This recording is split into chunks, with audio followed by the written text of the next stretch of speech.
Hi, today we're going to be building a discounted cash flow to assess an investment opportunity. In this case, we are a company that is manufacturing premium sparkling teas, and within the current production line, which is line A, we are running at 90% capacity and expect to hit the full capacity next year. So as a result, we are considering building a new production line, which is considered line B within the existing factory. Our overall objective is to assess whether we should invest in the new automated bottling line by assessing the investment's net present value. We're going to be conducting this over a 36-month period, and we're going to be ignoring terminal value in this case. And we're also going to assume that the full leverage amount eligible will be consumed. So as we review the case, there will also be some financing assumptions. We have our first volume and capacity assumptions, where we expect to begin selling 900,000 bottles starting in month 1. Our monthly volume growth rate will be 1%. The line A capacity is capped at 1 mil, whereas line B capacity is an incremental volume of 1.2 mil. Our profitability assumptions assume that our average selling price is 1.9 per bottle, cost of goods sold is 0.72 per bottle. Our direct labor for line A is 160,000 per month, direct labor for line B is 100,000 per month. We also have a note here that mentions that the direct labor for line B only begins incurring the moment line B is required. So as we project out the volumes, once we hit the line A capacity, that is when we're going to be beginning to utilize the line B capacity. We also have rent and utilities, SG&A, and then maintenance cost, and all the costs are subjected to inflation. We have CapEx assumptions, so this is our initial upfront investment, where the machine cost is 10 mil, and this is purchased in month 0. The useful life is 7 years. Depreciation method is straight line. For the financing assumptions, we are eligible at a loan to value rate of 50%. So for the purchase of the machine, essentially 50% of it can be covered with debt. The interest rate is 8 years, and then the tenure is 4 years. So we have to repay the debt back in 4 years. Our other assumptions include corporate tax rate of 26%, cost of equity 10.5%, and then annual inflation of 2%. With all these details, we're going to begin building out our discounted cash flow. So you'll notice that I already prepared the assumptions for you. I just didn't want to spend time in the video putting this together because it doesn't add much value, but I still highly recommend for you to review this and think about how you would have converted the information here into something that you could reference within your model. But because this is already prepared, we can then begin building out our discounted cash flow. And the first section that I'm going to create is going to be called drivers. And this is where I'm going to be forecasting the items that are not part of the cash flow. So this is where I would forecast the sales volume, capacity constraints, and etc. And then under the drivers is where I'm going to conduct the discounted cash flow analysis. So let's begin with the drivers. And the very first thing that we want to do when setting up this model is set up our headers. I'm actually going to set them up way at the top so that we could freeze it without impacting the ability to review the assumptions. And then starting from column F, I'm going to specify month 0 and then continue up from month 1 all the way to month 36. And the efficient way to do this is to set up your numerical values, set up a series, stop value is going to be 36, and then you're just going to month and the value. So then we'll have all of these months over here, and we're actually going to keep these numerical values here as well. And then from here, I'm just going to freeze row 5 so that we can always see which months we're working with. Now, starting with the drivers, I want to begin first projecting our sales volume and also determine when we're going to begin utilizing the different production lines. So our sales volume for month 1 would be 900,000. And then starting from month 2, we're going to be increasing this by the monthly growth rate of 1%. And we can extend this all the way to month 36 to have our sales volume. And then right under the sales volume is where I want to begin assessing where we're going to be using line A and then line B. So then for line A, well, we're always going to be utilizing line A, but let's set up a formula where if the sales volume is above 0, we want to return 1, otherwise 0. Now line B is where we need to assess if the sales volume is greater than the line A max capacity, we want to return 1, otherwise 0. And then you'll notice as I drag this across, starting from month 12, our sales volume is going to exceed the 1 mil cap, and we're going to begin utilizing line B. Now, one thing that I want to suggest here is that it totally makes sense for you to assume that you're going to require the direct labor for line B in months prior to month 12, because you have to begin producing the volumes before. But for this case, we're just going to keep it simple and assume that we're only going to be utilizing the line B within the month that our sales volume is expected to exceed the 1 mil cap. And then let's just apply this all the way to the end. Here, I also want to document the change in rates based on the inflations as well. So it might make sense for me to also maybe divide sections in drivers. So this will be sales volume. And then we'll have price. So this will include the selling price and the cost of goods sold. And maybe under price, I could also have inflation rate. And what I want to do for the inflation rate is to document exactly when the 2% kicks in.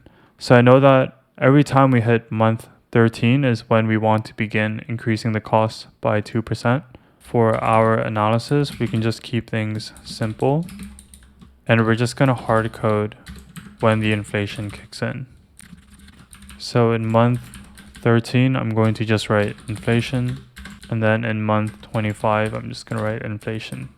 So then for our inflation rate, we're just going to set up a formula where if the index that we just set up equals inflation, we want to return the 2%, otherwise 0.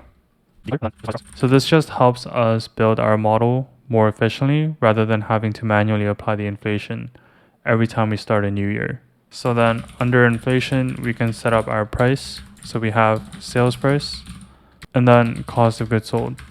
So we're going to start off with the 1.9 and the 0.72, and we can just increase this based on the inflation rate that we have here.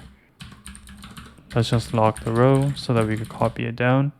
And then you'll notice starting from month 13, our price does go up by 2, and we can just drag this across. Month 25, our price also goes up by an additional 2%. Now from here, I could also tell that we're eventually going to need a debt schedule and a depreciation schedule. I don't know if I want to add that under drivers or just create a new section below, but let's just continue as is for now. So we're going to begin building out our discounted cash flow. And then once we get to the financing and CapEx aspect, we are going to revisit this. So for our discounted cash flow, I'm going to begin with the operational side and then work on the CapEx and then the financing assumptions. So our operational side shouldn't be too complicated. So we're going to have operational. So we're going to have sales. So our sales is going to be the sales volume times our sales price that we have here. And then for our cost of goods sold, we're also going to have our sales volume times our cost of goods sold. To keep it simple, I'm just going to represent any cash outflows as negatives and inflows as positives. And let's just format this so that negatives are in brackets. And then it is going to get us to our gross margin, which is just going to be the sum. And then our operational expense, which is going to be our direct labor. So we have direct labor line A, and then direct labor line B. So for our direct labor line A, we're just going to reference the 160,000. And from month 2, we can just increase this by the inflation rate as well. Now for the direct labor for the line B, we only want to begin incurring where line B becomes active. So that's going to be starting from month 12. So we're going to be setting up a formula where if line B equals 0, just equals 0. Otherwise, we're going to reference the line B starting value, which is 160,000. And then starting from this side, we're just going to change the formula to reference the previous month, but we also need to increase this by inflation. So you'll notice as we drag this across, starting, it's not working. Okay, so we actually need to reference the beginning assumption first, starting from month 12. And that is going to require a more complicated formula. So we're just going to layer on where if G73 equals 0, we're going to reference line B. Otherwise, conduct the formula as is. That should be okay. And then starting from month 12, we have 100,000. And then we have the inflation rate kicking in as well. I also mentioned that we do want cash outflows to be in negatives. So we're just going to adjust the formula so that the values are properly in negatives. Okay, I think this should be fine. And then lastly, we have the rent and utilities, SG&A, and then maintenance. So let's just copy this down. And then we're just going to reference rent and utilities. And then we're going to just copy this formula down. So again, it has to be in negatives. And just making sure that the inflation is properly kicking in. And now that we have the gross margin and all our operational expense, we can then get our income before tax, which is just going to be sum of all the values up to the gross margin. And then we have tax expense, which is going to be income before tax times our corporate tax rate of 26% in negative. Our net cash flow can be the sum to about 127,000 per month. And honestly, that looks a little bit low. So there might actually be a chance that we don't approve this project. We will see how this goes. So let's just drag this across all the way to month 36, and we should have our net cash flow. Now that we have our operational cash flow, we can then assess our investment cash flow, which is going to be the purchase of the machinery. So let's just specify investment, and we're going to have machine purchase. So because this is leveraged, we are going to be financing the 10 mil at 50% equity and then 50% debt. So our cash outflow for the machine purchase is not going to reflect the full 10 mil. It's only going to reflect 5 mil because that is the equity component. So for our machine purchase, we're just going to reference negative 10 mil times the loan to value rate of 50%. Now, one additional component that we have to add here is the tax savings from the depreciation. So what happens is that once we purchase this equipment, it gets capitalized.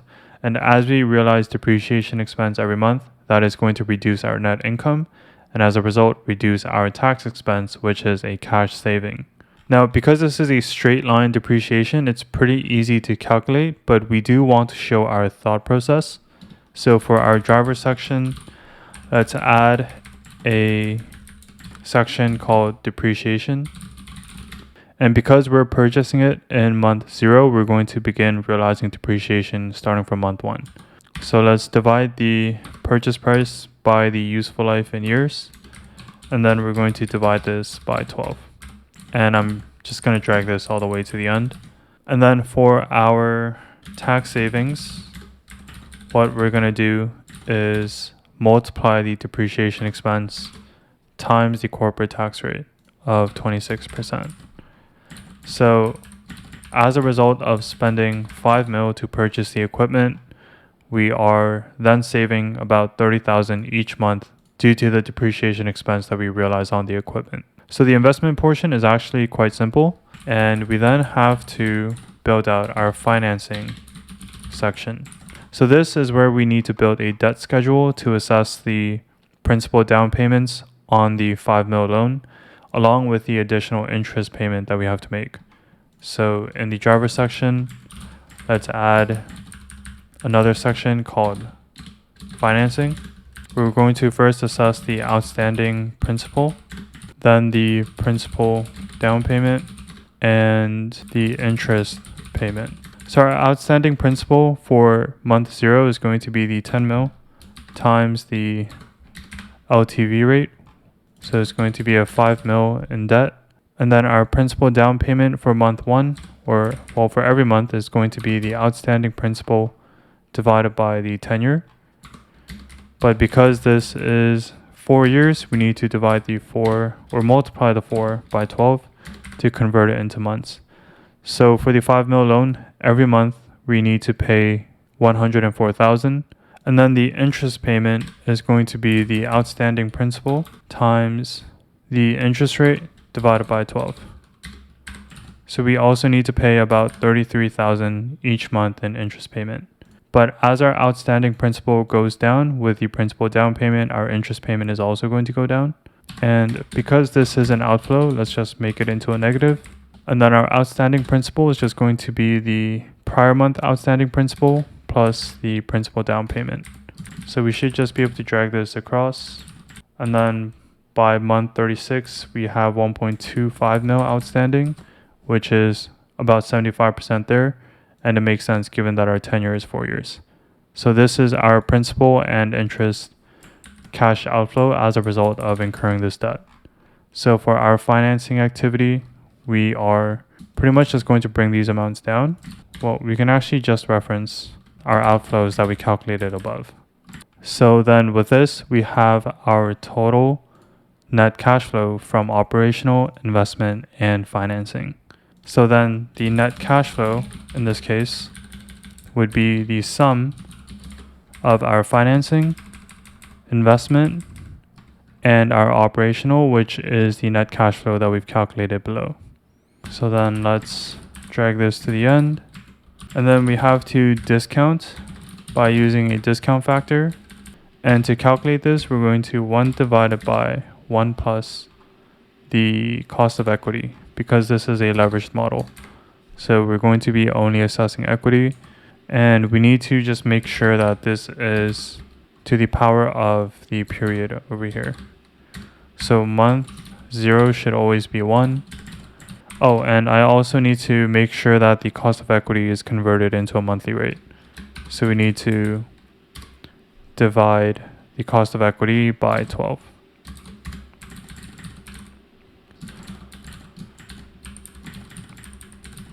And then to get our discounted cash flow, we're just going to multiply the net cash flow by the discount factor. And then we can drag this across. And we now have all our discounted cash flow. And then for our NPV, all we have to do is just sum our discounted cash flow. So we are significantly under. And if we just quickly assess the IRR to see sort of what's really going on, we need to multiply this by 12 to convert it into an annual rate. The internal rate of return of this project is 0.97%, which is horrible compared to our cost of equity of 10.5%. Now the results might change if we extend this analysis into 48 months. The case did specify that we need to analyze this over a 36-month period. So in this case, we would not accept this project. However, in real life, obviously you want to think of different alternatives. First, if you factor in the terminal growth rate, I'm pretty sure this project should be positive. I am just a bit curious. I am going to extend this to 48 months actually and see sort of what happens. And if we look at the results, I think everything's working fine. Yep, and then we fully pay down our debt as well, which makes sense. If we factor all the way to column BC, so if we factor this all the way into month 48, we are positive. So then we can also change this to BC as well. And then our IRR would be 25%, which is much better than the 10.5% cost of equity that we have. So your horizon in your financial model is also very important.